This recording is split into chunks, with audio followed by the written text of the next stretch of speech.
Welcome to the Life in Focus podcast. It's brought to you through Rogers Research Global with your host, clinical psychologist, Dr. Marie Rogers.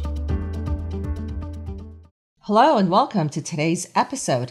This is Your Life in Focus, where we talk about all things neuroscience, mental health, executive functioning, psychoneuroimmunology, otherwise known as the mind-body connection and the role stress plays in that, mindfulness, and basically how to live your best, most successful, most energized, and healthiest life. Today, I'm going to add how to live your most calm and relaxed life to the mix. And it will be a two-part segment. In the first one, which is what you're listening to now, I will be discussing meditation, what it is, what it does to your brain and body, and how and why you should be engaging in a consistent meditation practice. In part 2, you will be invited to enter into relaxation through a guided meditation recording. Part 2 will not have the typical Life in Focus open, so when you're ready to do it, please make sure that you're not driving and that you are settled into a space in which you can enjoy a 20-minute escape. Meditation is more than just sitting in silence. It's a practice of turning your attention inward, becoming aware of your thoughts, your feelings, and the sensations within your body with curiosity, compassion, and without judgment.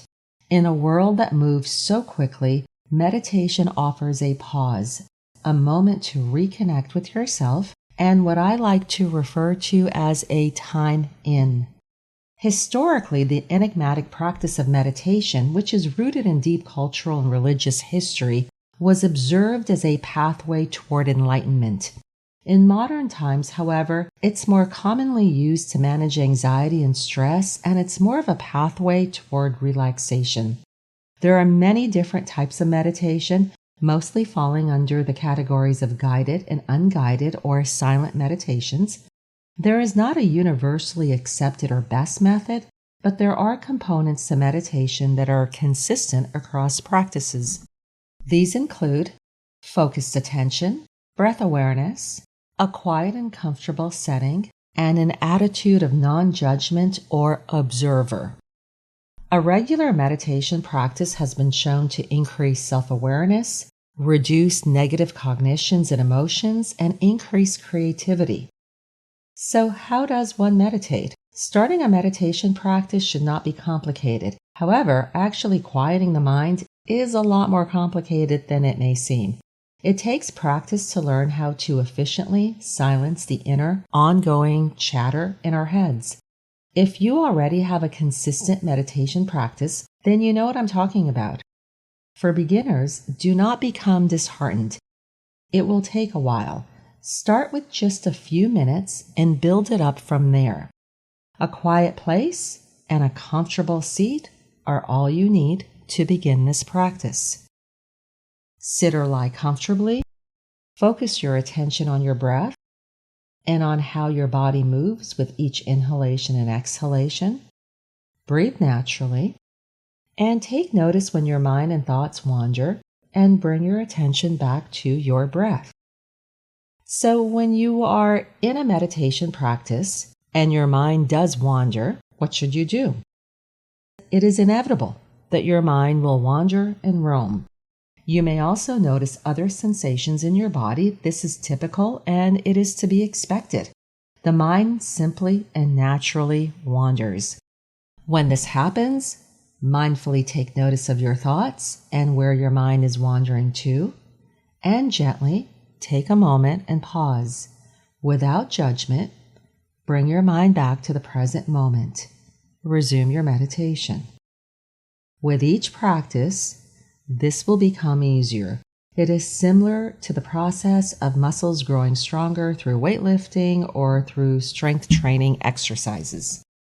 Adding a mantra, which is a repeated word or sound, will help in remaining focused and shutting out extraneous distractions. Sounds by way of vibrations, such as those produced by gongs, singing bowls, and tuning forks, help to relax the mind and body. A well-established, yet little-known scientifically supported method of quickly triggering the parasympathetic nervous system which is the system responsible for rest and digest, is humming. You can add aromatherapy to add to the experience. Aromatherapy is the use of essential oils or other aromatic plant compounds for healing and wellness. Essential oils and their use date back to ancient times. Certain fragrances have been shown to have a clinically quantifiable effect on mood. Incorporating it into your meditation practice may help facilitate feelings of calm and relaxation through its primary processing pathway, the olfactory system, which is a fancy term that simply means your nose's special smell detector. The olfactory system has a unique and powerful connection to the amygdala and hippocampus, which explains why smells can trigger memories even years later, both good and bad memories. So why does this happen? Well, it is a direct neural pathway.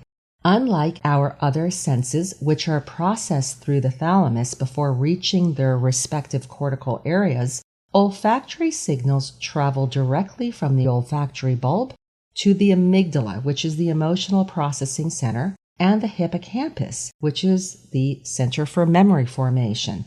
This direct pathway gives sense a strong emotional and memory-evoking power. What is the amygdala's role? The amygdala processes emotional responses, especially those related to fear, pleasure, and just ones of emotional significance. When a smell is paired with a significant emotional event, the amygdala helps tag the memory with emotional weight, making it more likely to be remembered days, months, years, even decades later. What about the hippocampus's role? The hippocampus is crucial for forming, organizing, and retrieving memories. When you smell something familiar, the hippocampus helps reconstruct the memory associated with that scent, often in vivid detail because of the emotional salience provided by the amygdala. So when you smell a familiar scent like cookies baking or a particular cologne, you're not just recalling the smell itself. You're accessing an entire emotional and sensory memory network that the amygdala and hippocampus work together to encode. This explains why smells and fragrances are often powerfully connected to specific memories. Now, let's move away from the neuroscience of smell and back to meditation and relaxation, and then we'll go right back into neuroscience again for just a few minutes. For purposes of relaxation, lavender is typically the aromatherapy expert's go-to scent. Other essential oils for relaxation include, but they're not limited to, rose, valerian, jasmine, and chamomile. It is recommended that you invest in pure essential oils and a good diffuser for maximum benefits. Now, back to neuroscience. I like the phrase heavily meditated. For me, it signifies the role your brain plays when engaging in this practice through various brain frequencies and neurotransmitters. The brain waves correspond to Greek letters, and they are delta, theta, alpha, beta, and gamma. It is the alpha brain waves that are associated with a calm, relaxed, and creative state. They increase during meditation. The neurotransmitters are the body's chemical messengers, such as serotonin, your feel-good hormone, GABA, the central nervous system's calming amino acid, endorphins, the natural high and pain-relieving neuropeptide, and melatonin, the sleep hormone. They are all affected during meditation. Why is meditation so good for us? What is the benefits package? The regular practice of meditation, in its many forms, provides long-lasting health benefits to the mind and body, including increasing volume in brain regions, reducing anxiety and depression, and improving immune function. Meditation has been shown to help ameliorate the effects of certain conditions such as asthma, chronic pain, hypertension or high blood pressure, irritable bowel syndrome, tension headaches, heart problems, and sleep problems. Whether guided or unguided, the type of meditation is your choice. What's most important is the one that you will consistently do.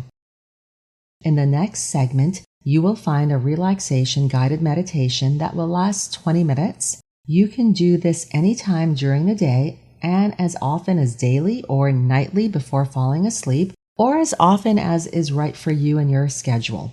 I hope to see you in our next section, but please don't do it while driving or where your attention will need to be focused elsewhere.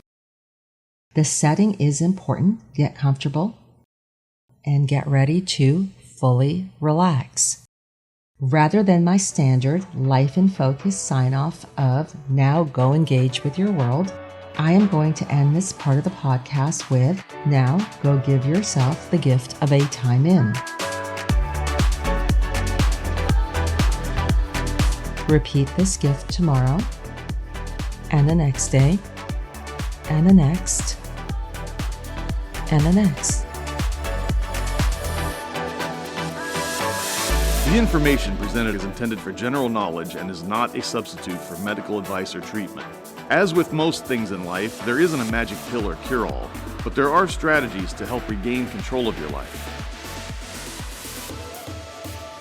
Dr. Rogers' Life in Focus, a self-discovery journal for powerful transformation, is currently available on Amazon, Barnes & Noble, and bookbaby.com.